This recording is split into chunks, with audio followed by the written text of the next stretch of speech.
Your show will go live in 5 seconds. 4, 3, 2, 1. Blog Talk Radio.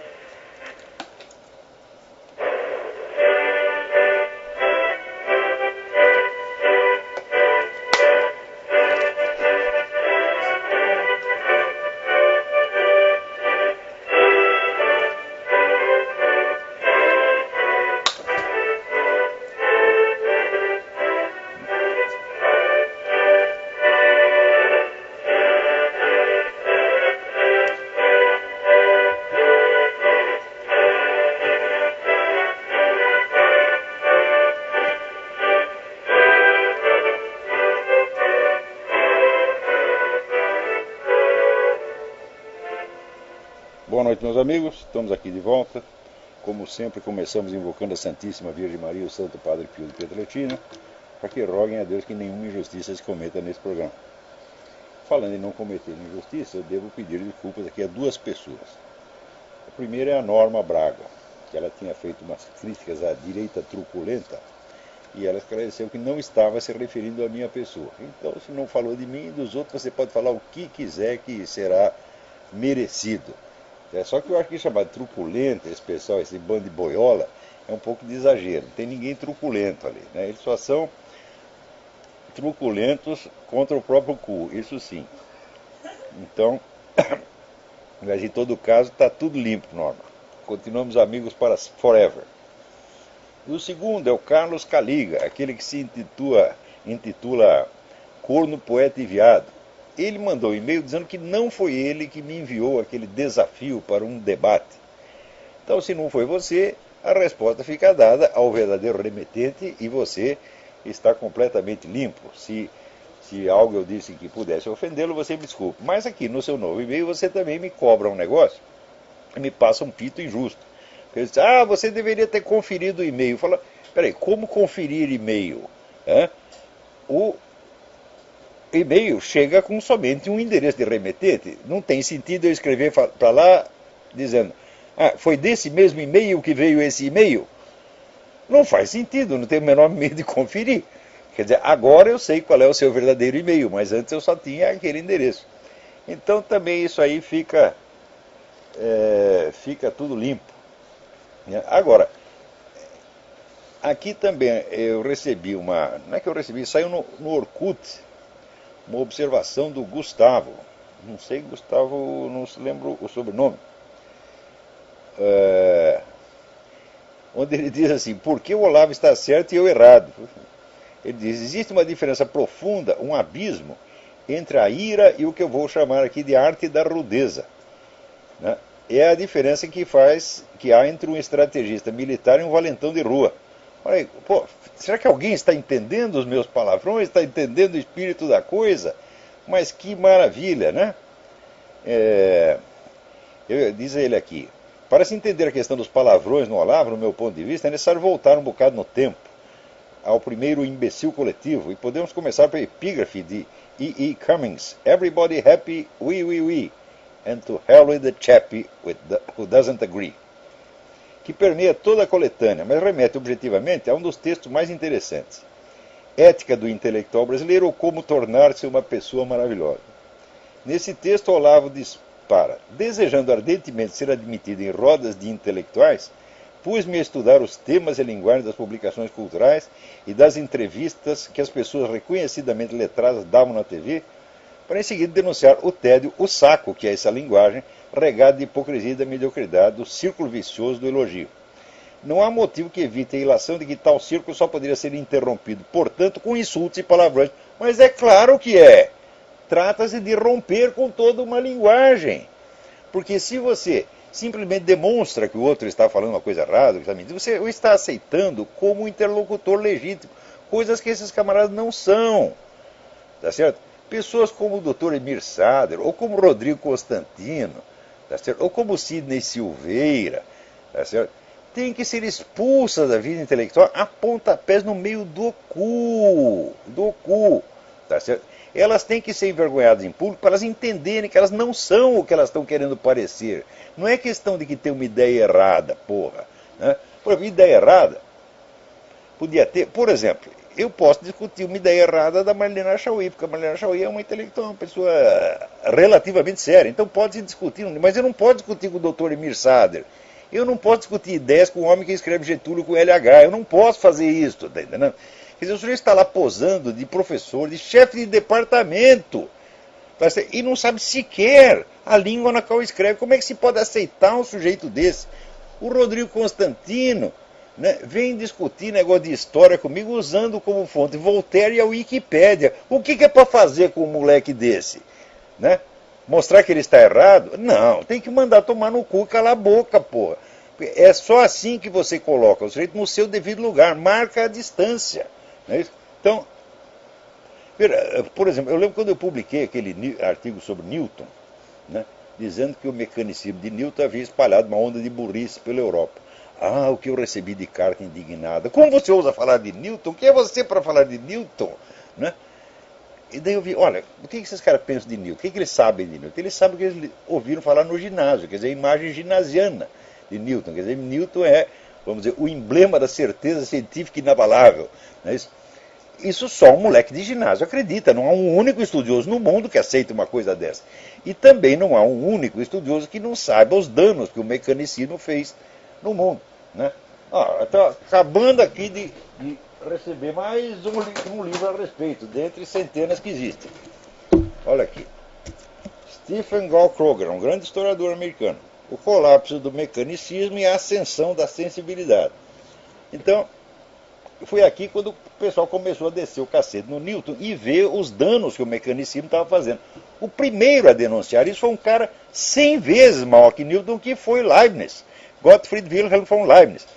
A obra de Newton é o seguinte: Newton fez lá aqueles trabalhos de física, de astronomia, e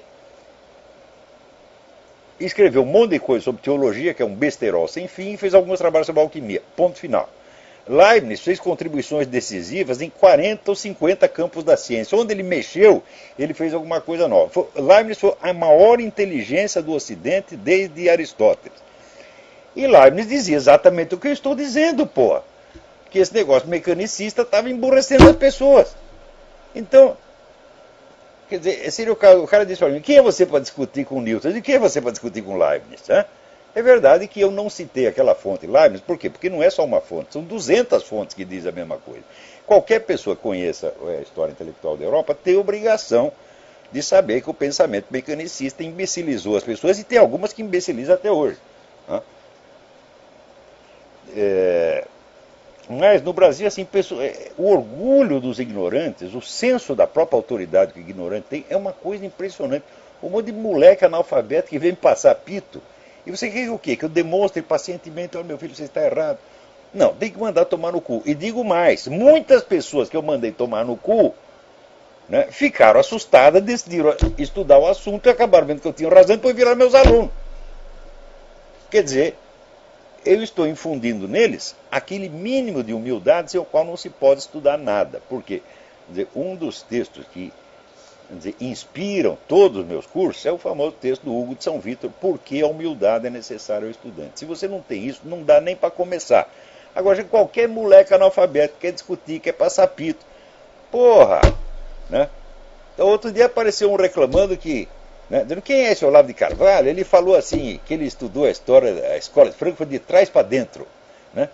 Eu digo: olha, foi um lapsus linguae, mas não está errado, porque o que você pode, de trás para dentro, só pode ser enfiar no cu. Né? O que você pode fazer com os ensinamentos da escola de Frankfurt se não enfiar no cu? Então foi aquele, como dizer, ato falho freudiano. Né? O que eu quis dizer é o seguinte: a escola de Frankfurt pôs no meu cu durante anos. É a pura verdade. Né? Então não estava tão errado assim. Né? E quem quer que estude a escola de Frankfurt vai sofrer a mesma coisa, porque é um negócio assim: era um camarada de uma inteligência brilhante, mas todos vigaristas profundos. Pois é, tão vigarista, que Max Horkheimer, o fundador da escola, era o sujeito que descia o cacete do capitalismo, com esse capitalismo era exploração dos pobres, e ele pagava salários de fome para todo mundo que trabalhava no instituto dele. Muitos os fundadores não precisavam de grana, estavam todos ricos, mas Chegou um pobretão, por exemplo, Herbert Marcuse, eles não tinham de cair morto, né? O Horkheimer pagava um salário de fome para ele, né? E para os outros funcionários nem se fala. Então, e eram todos camaradas que tinham aquela, quer dizer, a atitude básica da escola de Frankfurt, o estilo mental deles era a ranhetice universal. Eles ranhetar contra tudo, fazer de conta sempre, nós somos vítimas, o universo é hostil, a humanidade é inviável, está tudo uma merda, só isto. E eles ainda justificavam, isso que era, vamos dizer, o pensamento crítico, o trabalho do negativo. Eles ouviram falar isso em Hegel e falaram, olha, that's the idea, hein? Vamos falar mal de tudo que existe, né? Porque daí a gente fica parecendo bacana, você tanto fala mal do mal que você parece a encarnação do bem. E com isso enganaram um monte de gente. Então, aqui, Gustavo, parabéns pela sua comunicação. Você acertou na mosca. É exatamente disso que se trata. Por exemplo, essa semana teve aquele episódio do outdoor lá em Ribeirão Preto, né, que tinha a frase da Bíblia. Assim diz Deus: se um homem se deitar com outro homem como se fosse mulher, ambos praticam coisa abominável. Né? Então, que é uma coisa que está escrito na Bíblia. Né? Daí o pessoal gay diz, estamos ofendidíssimos. Alguém achar que a gente dar o cu é abominável? Não é possível, não é possível. Dar o cu é um ato tão nobre, tão sacrossanto. Não se pode criticar uma coisa dessa. Né? Você pode criticar, se o sujeito se ajoelha na igreja para rezar, você pode criticar. Né? Se ele faz uma campanha para dar, né, comida para as crianças pobres, né, pode criticar. Se a velhinha está lá, né, tricotando o sapatinho para os órfãos, você pode criticar. Mas se um marmanjo de 1,80 m de altura, peludo, dá o cu para outro igualzinho, não pode criticar. O que é isso, minha gente? Quando é que nós vamos aceitar isso aí? Não há nenhuma conduta humana que não seja criticável. Por exemplo, se você quiser criticar o que eu estou falando agora, critica, escreve lá. Quando não escreve, esse Olavo de Carvalho é um filho da puta. Ué, escreva, ué. Qual é o problema? Agora, o sujeito chegou lá e fez a coisa mais nobre do universo. Né? Orgulho gay, está lá o cara de 4, mas de cabeça erguida. Não se pode falar mal de uma coisa dessa. Por quê? A pergunta é, por que não? Por que não se pode criticar o gaysismo, ou o sadomasoquismo, ou o que você quiser? Né? Então, amanhã ou depois está lá o sujeito comendo uma vaca, e você vai falar mal dele, não pode. Aquilo também é sacrossanto. Né? Não tinha aquela piada, o sujeito foi surpreendido, disse, não, estou aqui comendo uma vaquinha, né? É uma coisa inocente, pura, santa, né? Então a gente não pode falar mal dessas coisas, porque isso é inaceitável, gente, inaceitável. Não há nenhuma conduta humana, especialmente a conduta sexual, que não seja objeto de críticas. Né? Tem cara, por exemplo, uma vez me perguntaram numa entrevista o que eu achava do caso da Mônica Lewinsky, se não era imoral. Eu falei, não, imoral é o sujeito comer a Hillary Clinton. Não é isso? Então, era a minha opinião, não tenho direito. O cara estava comendo a mulher dele. Né? Não tinha aquele negócio do Groucho Marx, que ele era gerente do hotel. E daí ele irrompe num quarto e está lá o sujeito com a mulher, né? E ele dá uma mal bronca, diz, você aí com essa mulher no meu hotel, fazendo essa esculhambação. Daí o cara fala assim, não, mas é a minha mulher. Daí ele responde, bom, mas isso não melhora em nada a sua situação. Então, se você quiser falar mal do sujeito comer a sua própria mulher, qual é o problema? Eu acho mesmo que tem certas mulheres que ninguém devia comer. É uma opinião que eu tenho. Tem mulheres que eu vejo e eu fico assustado, entendeu? Traumatizado, tá certo? E perco qualquer desejo sexual por 6 meses, tá certo? E, no entanto, tem pessoas que vão para a cama com elas, né? Eu acho uma imoralidade. Por que eu não posso falar?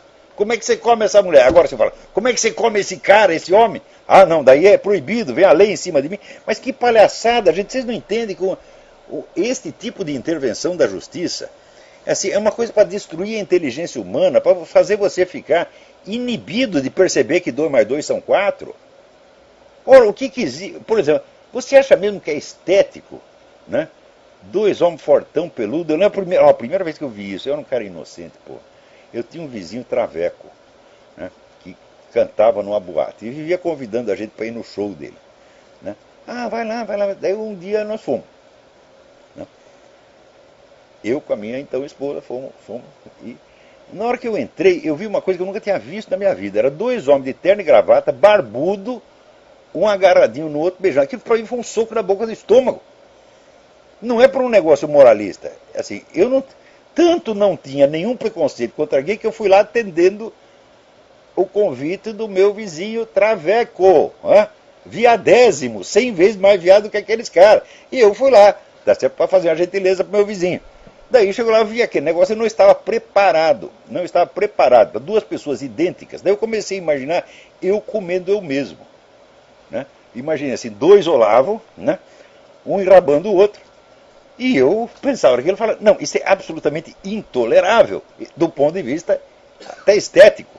Então por que não pode falar mal, porra? Por exemplo, você acha que é estético alguém comer o Luiz Motti? Pensa bem, porra.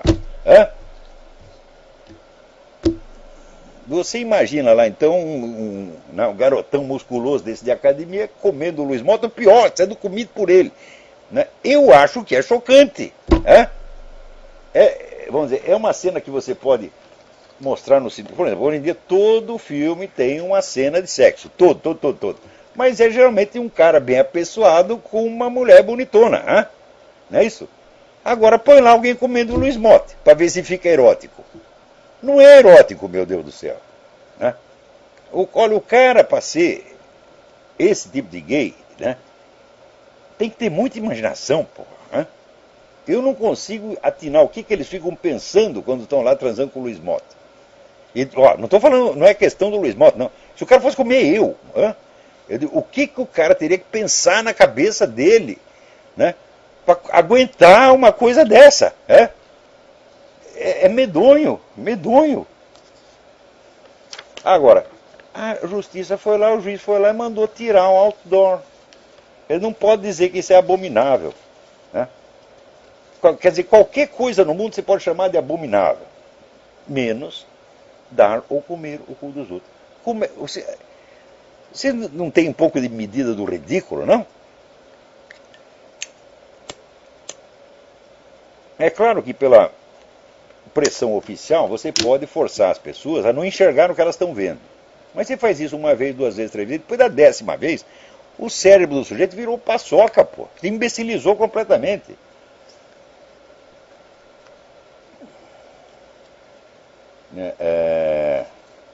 Olha, aqui alguém me faz um pedido muito justificado, aqui, Tarso Zemel. Ele pede que um dia eu faça um programa especial sobre o negócio da KGB. Como é que está a KGB hoje e onde ela está atuando. Eu vou fazer isso, Tarso. Eu acho um pedido muito justo, porque ninguém tem informação sobre isso, essa merda, a mídia, ou mídia, né, jamais publica nada sobre isso, e a informação fundamental. Mas só para adiantar o expediente, você vê, hoje a KGB tem o dobro do poder que tinha no tempo do governo soviético. Né? Tem o dobro de agentes, e aqui nos Estados Unidos tem pelo menos 3 mil. Né? Pra você ter ideia de... O pessoal diz, não, isso aí acabou. Tal.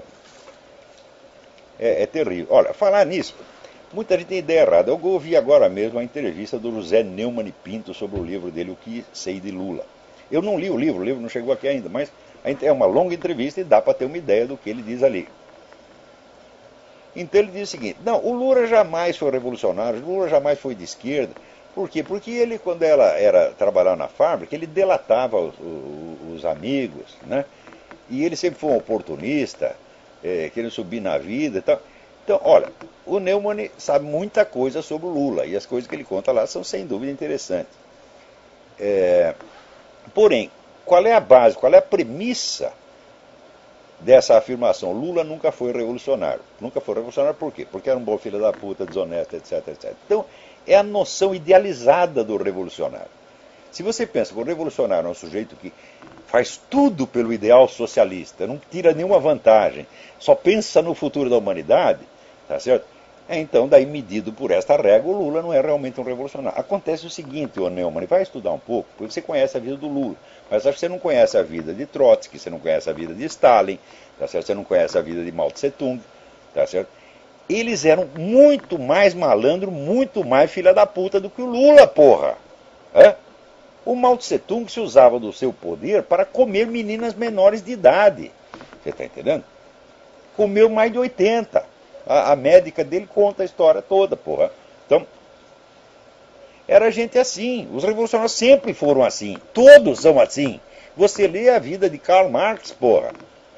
Tem gente que diz, Karl Marx não era de esquerda, por quê? Porque ele era um burguês, que ele teve lá um filho com a empregada, ele nem admitia que o filho comesse na mesa junto com a família, então não era um revolucionário, era um burguês.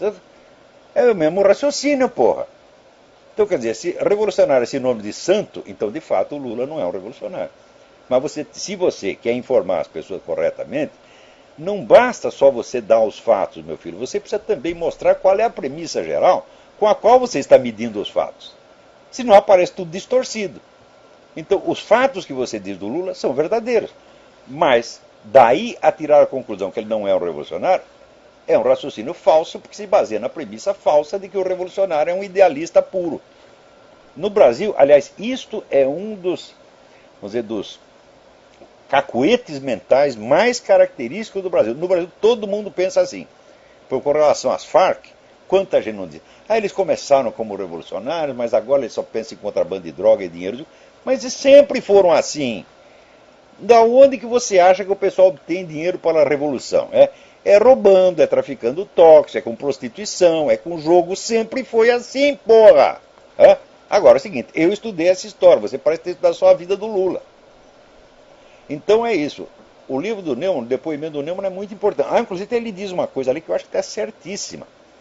Ele diz o seguinte, que no Brasil não adianta você fazer campanha moralista contra a corrupção, porque o povo é a favor da corrupção.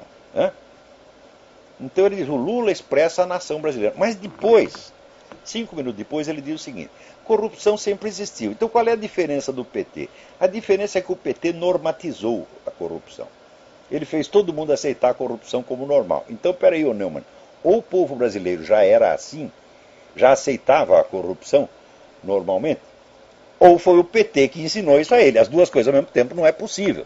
Então, também, de novo, Neumann, não basta saber os fatos, é preciso você saber articulá-los com uma hierarquia que faça sentido.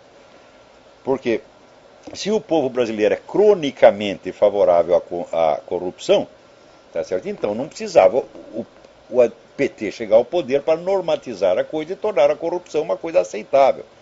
Como aconteceu, por exemplo, outro dia mesmo escrevi um artigo falando do livro do David Setter sobre a Rússia pós-comunista, né? E dizendo que a corrupção virou um negócio aceitável na Rússia. Ora, a corrupção já era aceitável no tempo do comunismo, mas era corrupção daquela do seguinte, você chama o encanador trabalha para o Estado, então ele vai lá para fazer um concerto para você, e você dá uma propina para ele fazer o seu concerto antes do vizinho. Era esse tipo de corrupção. Você tem a esposa de um diplomata que viveu anos na Rússia, e que não posso dizer o nome. Ela me disse, olha, na Rússia a gente não conseguia nada sem dar no mínimo um presentinho. Então eles estavam acostumados com isso. Só que de repente veio corrupção de bilhões. Né? Veio um sujeito para comprar uma empresa estatal, estava lá rifando a empresa estatal, viu com dinheiro do narcotráfico, o pior, com o dinheiro que ele roubou do próprio Estado. Ele tira o dinheiro do Estado para comprar a empresa do Estado. O pessoal da comissão de privatização fala, não quero nem saber de onde veio o dinheiro. Interessa que ele está comprando e nós precisamos da grana agora. Então isso aí normatizou a corrupção numa escala maior do que tinha no tempo do comunismo. Tá certo? Então, e até eu explico ali, por que eles fizeram isso? Porque eles eram todos caras de formação marxista que achavam que o capitalismo é assim. Quando o capitalismo é exatamente o contrário. No próprio Brasil existe estudos da Fundação Getúlio Vargas que mostram que entre empresas privadas a corrupção não chega a 1/1000 do que é no Estado. Tá certo? Então, o capitalismo necessita de lei e ordem. Tá certo? Ele é baseado nisso, ele é baseado na confiança. Leia o livro do Alain Périfitte, confiança. Né? Você vê, você vai no mercado municipal em São Paulo, você ainda vê isso. Tem lá um comerciante, ele grita para o outro, olha, manda lá 2 toneladas de abacaxi para mim, te pago no dia tal. Não tem papel, não tem ordem de serviço, não tem nada, os caras confiam. E a coisa funciona, porque se um trair, vem tudo abaixo. Então o capitalismo sempre se baseou na honestidade, na palavra dada, tá certo? Mas na cabeça do marxista é o contrário. O Karl Marx, que nunca tinha visto um único trabalhador na vida, imaginou que o capitalismo fosse baseado no roubo, tá certo? Na exploração de um treco que ele chamava mais-valia, que é uma teoria inteiramente absurda, não dá para comentar agora, mas aqui Ludwig von Mises já derrubou isso, e o Eugen Baumbaverk também. Então, os caras foram educados na base do capitalismo é o roubo. Só que como o comunismo veio abaixo, eles falaram, que deu errado, então agora vamos adotar o roubo. Quem sabe funciona. Foi isso que eles fizeram, então por isso virou essa merda que está a Rússia agora. E no Brasil foi a mesma coisa, pô. Quer dizer, todos eles se converteram ao capitalismo, Lula se converteu ao capitalismo. Ele se converteu ao capitalismo do mensalão. Você precisa entender isso aí, porra. É um capitalismo de marxista. É um capitalismo de quem odeia o capitalismo, de quem tem nojo do capitalismo e que vai para dentro do capitalismo, levando para dentro dele toda a sua podridão pessoal. Tá certo? E foi isso exatamente o que fizeram. Então você não pode dizer que o povo brasileiro aprova isto desde sempre. Não, ele começou a aprovar porque ele viu o sucesso do Lula. E ele viu que o Lula é indestrutível. Tudo, você tem milhares de provas contra o Lula, nada se faz contra ele. Assim como o Barack Obama está corrompendo esse país. Porque ele prova que você pode chegar na presidência com um documento falso, com uma biografia falsa, tá certo? Enganar todo mundo e nada lhe acontece. Então o povo vê isso, o povo se corrompe. Então não é que o Brasil sempre foi assim. Corrupção sempre foi no Brasil, como houve em toda parte. Mas não foi sempre assim. Estuda a história do Império, Neumann. Vai lá ver como é que vivia o imperador. Vai no Paço Municipal, no Rio de Janeiro. E olha, o imperador morava aqui. Era uma casa, como se fosse uma casa de fazenda, modesta. Tá. Instalaram a República, né? Daí já começou a roubalheira. Então, veja os políticos do tempo do Império, porra. Leia o velho Senado do Machado de Assis, você vai ver se a corrupção é normal do Brasil. Não é não, mano. Isso aí tem que ser ensinado. Corrupção, como qualquer outra coisa, tem que ser ensinado, porra. Agora, não houve melhor professor de corrupção do que o Lula. Né? Agora, olha aqui, nos Estados Unidos, apareceu um sujeito denunciando, né, a infiltração da fraternidade islâmica na Casa Branca. Está cheio de gente lá. Agora, quem está dizendo isso? Né? Quem é um direitista? É o Rush Limbaugh? Não! É um cara muçulmano e que se diz marxista, Tarek Fatah. Eu vi a gravação dele no YouTube, está lá procurando. Tarek Fatah, F-A-T-A-H. Procura, você vai ver. O cara está dizendo, isso aí é uma sacanagem, isso é feito para destruir a democracia americana desde dentro, tem que parar com essa merda já. Quer dizer, nenhum marxista aguenta essa gente, porra. Né? Agora, tem um livro aqui, The Muslim Mafia, também esqueci o nome do autor agora, droga. Muslim Mafia, procura esse livro e leiam, você vai saber o que esse pessoal está fazendo aqui nos Estados Unidos. Agora, no Brasil você vê, o grande problema aí não é a corrupção, é a falta de fibra. As pessoas viraram, sabe, homens de geleia, todo mundo aceita qualquer coisa. Isso aí virou um imenso ímen complacente, você está entendendo? Aceita qualquer coisa, vem lá a piroca do rinoceronte, entra e sai e ninguém sente nada. Olha aqui, por que chamaram o Geraldo Alckmin para fazer um discurso no movimento Endireita Brasil? Você quer endireitar, já começa entortando, gente. Olha, eu gosto muito desse pessoal que fez esse movimento, eu acho gente honesta, mas o Alckmin foi o primeiro governante brasileiro que instituiu uma multa para se entra um traveco, né, numa igreja e vai lá tomar a comunhão cinicamente, o padre, ou se reclamar, o padre é multado. Entra na sinagoga, né, um traveco daqueles medonhos de 1,80 m, parecendo o Schwarzenegger, com 2 peitos de borracha, né, fazendo uma ostensiva gozação cínica. O coitado do rabino tem que aguentar aquela porra. Foi o Alckmin que inventou isso. Alckmin tem que ser, se você quer fazer uma direita séria no Brasil, um movimento conservador, a primeira coisa é vomitar gente como Alckmin, gente como Zé Serra, todos esses caras. Não, simplesmente não é possível. Né? Agora, você vê, os juristas romanos já diziam summum ius, summa injuria. Quer dizer, quanto mais perfeito você quer fazer a justiça, mais injustiça você faz. Né? Olha aqui, na Inglaterra apareceu, lá descobriram o bebê estava com várias fraturas ósseas. Né? Daí, imediatamente, o que fizeram? De que a culpa foi os pais que agrediram. Né? Então, botaram os pais na cadeia, né? Tomaram o bebê dos pais, passa um tempo, os médicos descobrem que o garoto tem uma doença rara, mas existente, conhecida, que tem fratura espontânea nos ossos. Daí, devolveram o bebê, mas até agora não pediram desculpa, até agora não pagaram indenização, e estão tudo se fazendo de migué, fazendo de conta que não aconteceu nada. Como é que a gente pode tolerar uma coisa dessa? Isso aí é o Estado que se arroga a autoridade onipotente de fiscalizar a moralidade, tá certo? Então, o Estado não existe para isso, ele existe para assegurar uma moralidade mínima, não é nem moralidade, um pouco de ordem funcional mínima. A autoridade moral do Estado é zero. Como é que você pode dizer ao mesmo tempo, queremos o Estado leigo e ao mesmo tempo o Estado está investido de toda a autoridade moral? Vocês não pensam, não? A própria expressão Estado leigo, que tantos imbecis usam hoje, eles nem sabem o que quer dizer leigo. Ora, um sujeito para ser leigo precisa pertencer à igreja. A igreja se divide em dois tipos de pessoas. Tem o clero e tem o laicato. São esses dois grupos que compõem a igreja. Se você é ateu e não está na igreja, você não é leigo merda nenhuma. Hein? Para ser leigo tem que ser religioso. Você não entendeu ainda? Agora no Brasil, né, começaram a usar essa expressão, Estado leigo, Estado leigo. Então, nem sabe o que estão dizendo. Agora aqui, chega a notícia até da UOL. Hein? O percentual de pessoas assassinadas em vias públicas no Brasil cresceu 22% entre 1999 e 2009. Olha só que maravilha. Também, olha, detalhe significativo. Hein? A maior parte das pessoas que levam tiro na rua, elas chegam ao hospital mortas. O que significa que o tiro foi dado com muita precisão. Tá certo? E o diretor do Instituto Sangari, que fez a pesquisa, Júlio Jacobo, disse o seguinte, disse que, portanto, nesses crimes existe mais premeditação do que motivação passional. Motivação passional, o sujeito tem grande possibilidade de ele errar o tiro, porque está nervoso, está louco da vida. Mas se você vai dar o tiro de caso pensado, você acerta. Principalmente se você é um profissional treinado. Então, quer dizer, os homicídios no Brasil, meu filho, a maior parte dele é feito por gente treinada que premeditou e sabe o que está fazendo. Então, aquela história que diziam aqueles palhaços da campanha do desarmamento, não, a maior parte dos crimes são crimes por motivos fúteis.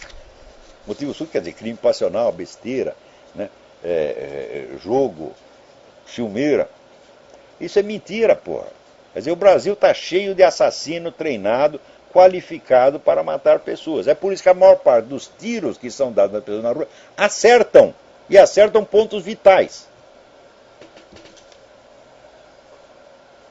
Aqui, agora me deram o nome dos autores do Muslim Mafia. David Gaubatz, G-A-U-B-A-T-Z, e Paul Sperry, S-P-E-R-R-Y.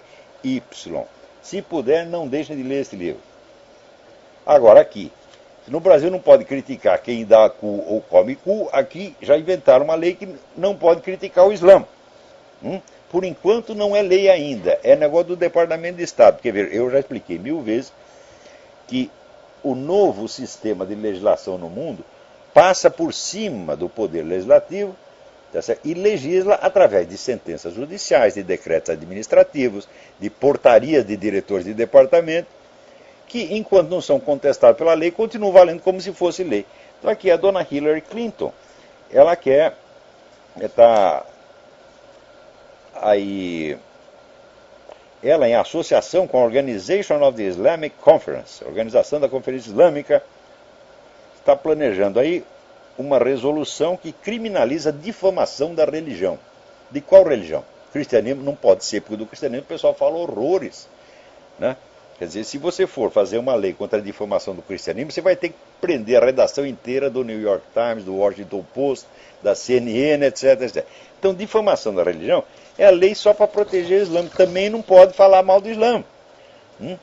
Num país onde 90% é cristão, onde a comunidade islâmica é mínima, tá certo? É mínima, mas tem dinheiro a rodo, né? E já comprou todo mundo. Agora, outra coisa aqui. Aqui apareceu, uns meses atrás, esse fenômeno que eles chamam flash mob. Quer dizer, a massa repentina, né? Então, de repente aparece um grupo de 100, 200 rapazes, todos pretos, sempre pretos, e batendo exclusivamente em gente branca. Então isso aconteceu já em várias cidades. Aparece um aqui, outro lá, eles vão lá, dão um cacete nas pessoas, tá certo? Sempre na base, no mínimo é 10 contra 1, tá certo? Então não tem como defender. A mídia inteira está escondendo que os caras são pretos, meu Deus do céu. não pode falar nisso. Quer dizer, é evidentemente uma manifestação racista, criminosa, é crime de ódio, ostensivamente, porque eles não vão lá para roubar, eles não roubam nada, eles simplesmente batem nas pessoas e vão embora. Tá certo? Bate, destrói loja. Tá certo? Então é evidentemente um crime de ódio racista, mas não pode falar. Então, olha em que mundo nós estamos entrando, meu Deus do céu. Onde é proibido falar, proibido pensar, proibido perceber que 2 mais 2 é 4, né? É proibido perceber que o senhor Luiz Mota é feio, né? Deve fazer uma lei proibindo a gente achar que eu sou feio. Só pode dizer que o Olavo é bonito, né? Fez uma crítica estética, minha pessoa vai pra cana. Eles fazem lei desse tipo e vocês cumprem. Depois Nova York não proibiram os caras de fumar na rua, porra. Eu vi isso, eu estava lá numa praça. Puxei um cigarro, não é proibido fumar aqui. Mas não vou nem perguntar por quê, né? É claro que não tem sentido. Por exemplo, todas essas proibições de fumo que tem aí, elas são manifestamente destinadas, quer dizer, a inibir a conduta do sujeito. Então, isso aí é extinção de comportamento. Isso é uma técnica psicoterapêutica. Só que os caras estão submetendo você a essa técnica sem você tê-los autorizado. Quer dizer, quem foi que autorizou o Ministério da Saúde, tá certo, a aplicar em mim uma técnica terapêutica que eu não pedi, que eu não solicitei? Então isso aí, obviamente, é uma prática ilegal da medicina. Por que esse pessoal, vamos dizer, fumante, não protesta contra isso? Por que não mete logo um processo dizendo, não, eu não quero que aplique essa técnica em mim? Se você quer que eu deixe de fumar, então você simplesmente me diga para parar de fumar, mas não use técnicas para manipular minha mente. Por falar nisso, aqui eu quero prestar minha homenagem ao aeroporto de Munique. Melhor aeroporto do mundo. Tem 40 salas de fumantes, extremamente confortáveis, bonitas, lugar gostoso. Você vai lá, fica conversando com os outros fumantes, falando mal da campanha antifumo, fumando pra caralho, né? Que maravilha, hein? Por que todos os aeroportos não são assim? Agora aqui, eu acho que eu já comentei isso, que o xerife Joe Arpaio abriu um inquérito sobre o negócio da certidão de nascimento do Obama. Olha, desde 2008, quer dizer, eu não sou americano, não sou um eleitor americano, não posso dar muito palpite aqui. Então eu não escrevi nada em público, mas eu sugeri a vários formadores de opinião na época exatamente isso. Fala, escuta, isso não é para discutir politicamente, isso é um problema policial. Vocês podem quebrar as pernas do candidato com um simples inquérito policial, porra. Se na época se noticiasse, olha, tem um inquérito policial porque se suspeita que o cara falsificou o documento. Pronto, está acabada a candidatura dele. Você não ia ter toda esta dor de cabeça que está tendo com Obama até hoje, que o cara está destruindo a economia desse país, está destruindo as Forças Armadas, está fazendo é um estrago atrás do outro, né? A última que ele fez, olha que coisa, ele decidiu que agora os imigrantes ilegais só serão deportados se cometerem algum crime. Quer dizer, o cara estar aqui dentro ilegalmente já não é crime? É crime, mas isso aí não conta. Então, se o sujeito não assaltou, não matou, nada se faz contra ele. Então, é a deportação seletiva. A deportação seletiva equivale à anistia para todos os imigrantes ilegais, exceto os que foram pegos cometendo crime. Então, essa questão da anistia está à discussão em anos no parlamento. O que fez o Obama? Agiu como legislador moderno. Desviou, passou ao largo do parlamento e legislou por conta própria. Tá certo? Quer dizer, não precisa mais ter uma lei de anistia, porque ele já anistiou mediante um decreto administrativo. Tá certo? Então é claro que isso aí é uma usurpação do poder legislativo. Só que o Obama já fez isso 1000 vezes. Ele declarou 2 guerras sem autorização do Congresso. Agora está aqui decretando anistia para os ilegais sem autorização do Congresso. Tudo ele faz sem autorização do Congresso. Então o cara já está se colocando como se fosse um imperador. Só que você abre a boca para falar mal disso, as pessoas dizem, você está falando isso porque é racista. Quer dizer, porra, se o cara em vez de preto fosse azul e fizesse esta mesma merda, a gente não ia estar reclamando. Né? Então, você veja que há 2 anos também havia rumores de que o governo estava planejando o negócio da anistia para os ilegais. Por que eles estão fazendo isso? O Obama precisa do voto dessa gente. Ele precisa que todos os ilegais, tá certo, se tornem eleitor. Porque o ilegal odeia os Estados Unidos. Então ele vai votar no candidato que está aí fudendo com os Estados Unidos mesmo. Né? Então, o truque é esse, é dar anistia o quanto antes. Então todo mundo falava, e o governo admitiu, imagina se nós vamos fazer uma coisa dessa, ou nunca, isso é paranoia, teoria da conspiração. Pronto, já fizemos.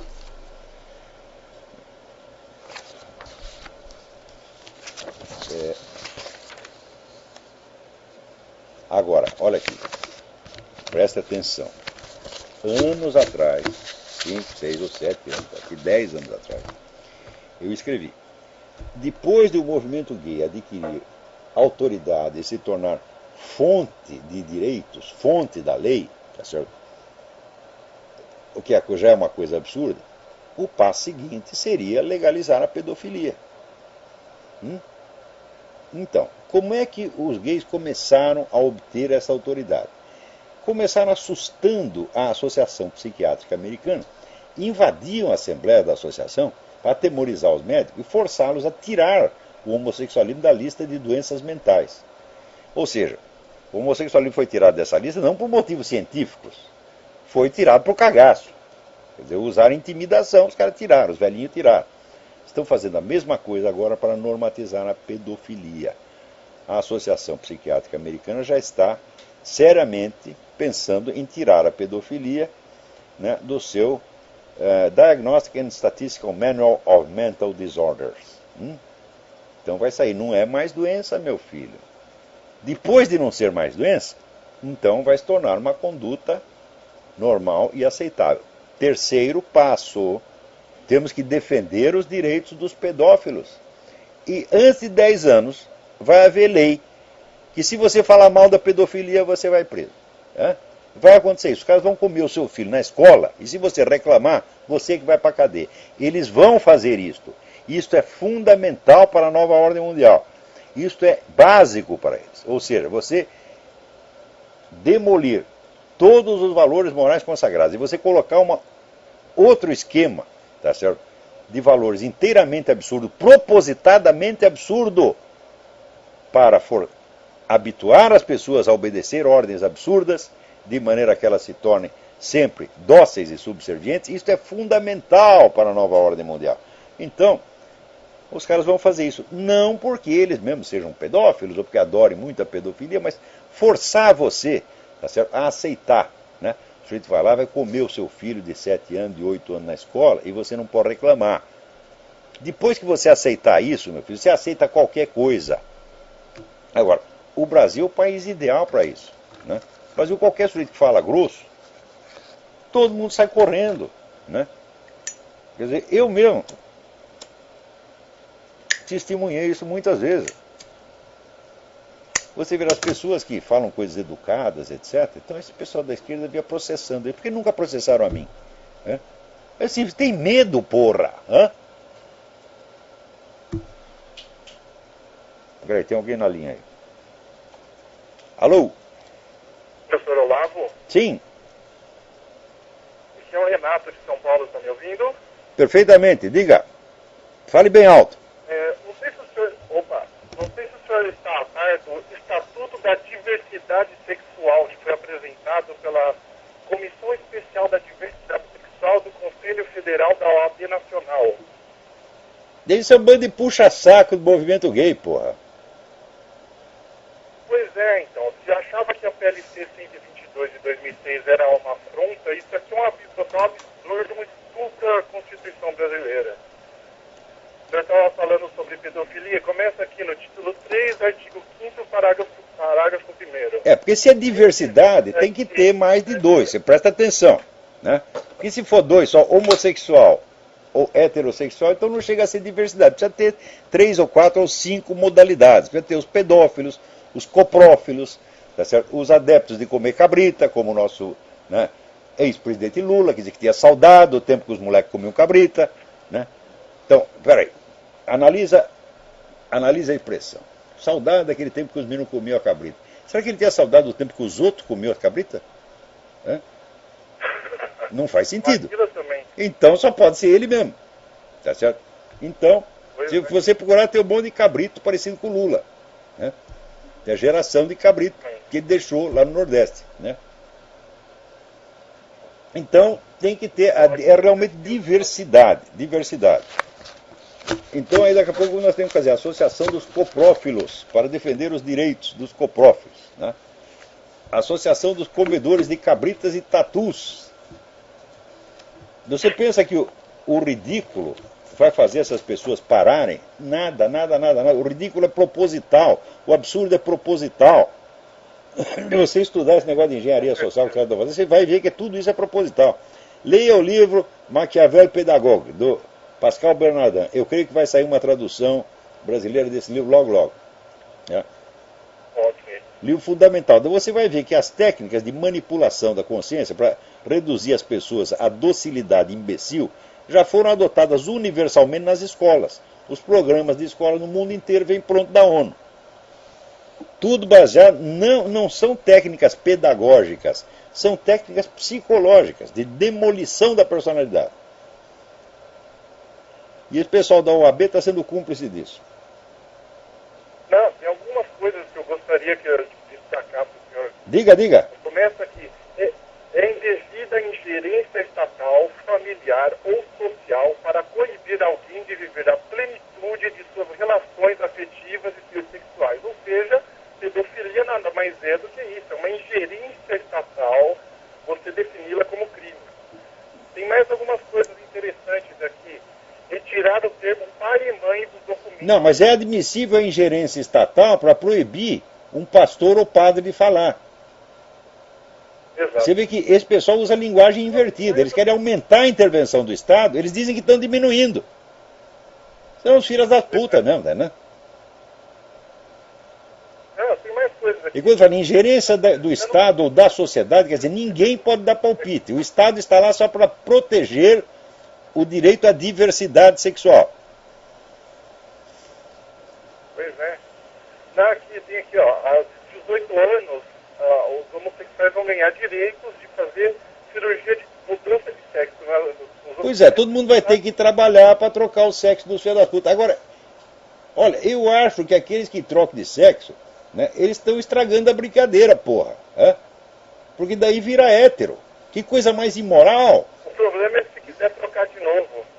Depois, se quiser trocar de novo. E uma vez me contaram a história dessa, uma história horrorosa. O sujeito fez cirurgia de mudança de sexo, depois se arrependeu e ficou louco. Então ele ia na porta da casa do médico e ficava gritando: eu quero meu peru. Mas onde eu vou encontrar o seu peru agora, meu filho? Né? Então...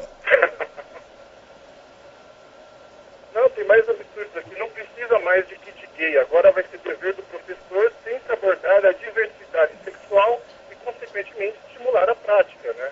Mas isso quer dizer, se os moleques estiverem fazendo uma suruba em sala de aula, o professor não pode interferir, porque vai ser interferência estatal indevida. Não, tem que incentivar, inclusive. Tem que incentivar. Mas eles vão fazer isso, você pensa que não?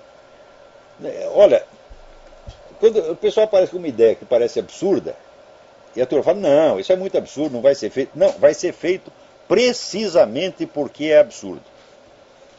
Isso é feito, vamos dizer, para esculhambar com a dignidade humana até o fim. Fazer cada um abdicar, furar os próprios olhos para fazer de conta que não está vendo. Pois olha aqui, não teve aqui a organização de feministas e gays quer processar o Papa por acobertamento de pederastas. Não é uma coisa maravilhosa? Né? Então, olha, isso aí, vamos dizer, o uso da língua dupla, você atacar um cara por dois lados ao mesmo tempo, né? Falando coisas contraditórias, né?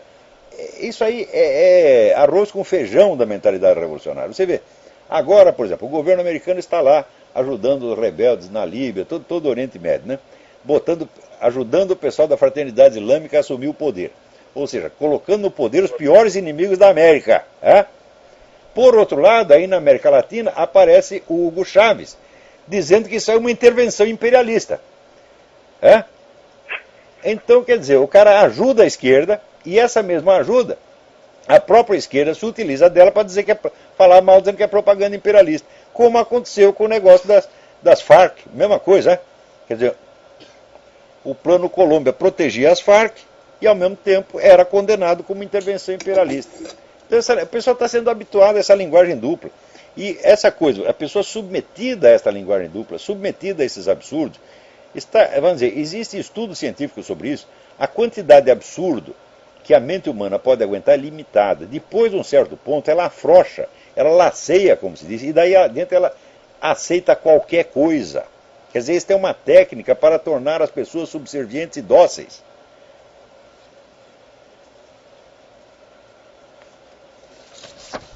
Então, olha aqui. Puta que pariu. Saiu aqui, né, o retrato oficial do que o governo americano, né, Departamento da Segurança Interna, secretária Janet Napolitano, soltou lá a descrição do terrorista típico. E entre os traços está o seguinte: o terrorista típico é branco. Não é só branco, é Caucasian. Caucasian exclui os árabes. Caucasian não é só branco, é o branco europeu. Então quer dizer que os terroristas típicos são brancos europeus. Ora, puta que pariu. Por que você diz, não, mas é muito absurdo. Mas você não entende que ela faz isso? Por que é absurdo? É por isso que uma das viagens que a gente fez nos Estados Unidos, logo depois do negócio do 11 de setembro, né, se aparecia um sujeito, né, vestido, um árabe vestido de turbante, com a granada no meio do turbante, ninguém nem tocava nele. Daí atrás vinha um velhinho texano com aquele chapelão, as botas de cowboy, depenavam o velhinho. Quer dizer, isso é mesmo uma inversão total. E isso é proposital. Se você aceita isso uma vez, duas vezes, na terceira vez sua mente está liquidada. Então, olha aqui. Eu tenho aqui alguns avisos para dar que eu esqueci de dar no começo do programa. Primeiro, quero lembrar que de 17 a 22 de outubro, eu vou proferir aqui em Colonial Heights, Virgínia, o curso Raízes da Modernidade. Onde vou juntar ali várias conclusões que eu obtive do estudo de Bacon, Galileu, Descartes, etc. Onde há alguns pontos estruturais que estiveram ali na origem, na formação da modernidade. Então, informações e inscrições com o misterioso senhor Eduí. Telefone 041 9974 4443, 041 9650 9671 ou 041 3527 0987. Também queria avisar quem não sabe que este programa está sendo transmitido ao vivo pelo Facebook. Então, com imagem e tudo. Então você pode ver lá também, tem a gravação que fica no YouTube. E o André de Fortaleza me lembra aqui que no Trollspeak de 5 de novembro de 2007 eu previ a vitória da Dilma. Ora, mas tudo o que aconteceu na política brasileira nos últimos 20 anos, eu previ tudo, sempre avisei tudo com antecedência. Mas não adianta. Não adianta, porque no Brasil é obrigatório não entender porra nenhuma. Isso é mandamento número 1. Não entenda nada, tá certo? Não saiba de nada, diga só bobagem. E quando disser alguma coisa certa, como o Neumann disse, trate logo de distorcer mediante uma interpretação errada. No mínimo, a avaliação dos acontecimentos tem que estar errada. Por não apareceu aí este Brazilianist, historiador americano John French, dando uma entrevista para a BBC, onde ele disse: olha, 20 anos após a queda da União Soviética, a esquerda no Brasil e na América Latina em geral está mais forte do que nunca, graças à criação do Foro de São Paulo em 1990. Quer dizer, é o óbvio, agora é o fato consumado. Tá certo? Então isso já virou arroz e feijão entre os brasilianistas. Só que, veja, quando eu dei entrevista ao Pedro Bial na Globo em 1996, e eu disse para ele que a esquerda está crescendo, só faltou rir na minha cara. Ele disse, como? A esquerda está liquidada, acabou, todo mundo... Você está vendo? Quer dizer, esse pessoal, jornalista é isso, eles escrevem besteira no jornal e depois eles leem e eles acreditam na besteira que eles mesmos falar. Jornalista que acredita em jornal, meu filho, o que é isso, porra? Jornalista, eu lembro que tinha um grande jornalista no Brasil, o Rolf Kuntz, ele dizia, os jornais são autofágicos, eles se alimentam uns dos outros. Né?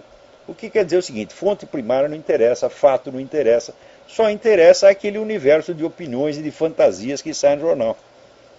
Então, eu publicar, por exemplo, as atas completas das assembleias do Foro de São Paulo, isso não significa nada.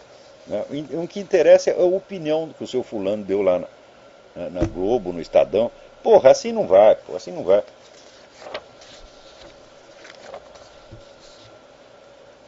Então, aqui, pô, um sujeito aqui, também nos Estados Unidos, um cara na cidade de Germantown, Tennessee, tinha lá uma bandeira dos Estados Unidos na porta, mandaram tirar.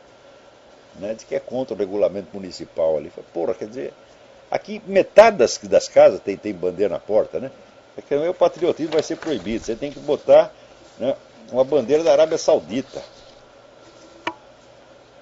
Então, olha aqui também, a Comissão Federal de Comunicações está planejando uma mudança na distribuição dos horários do rádio.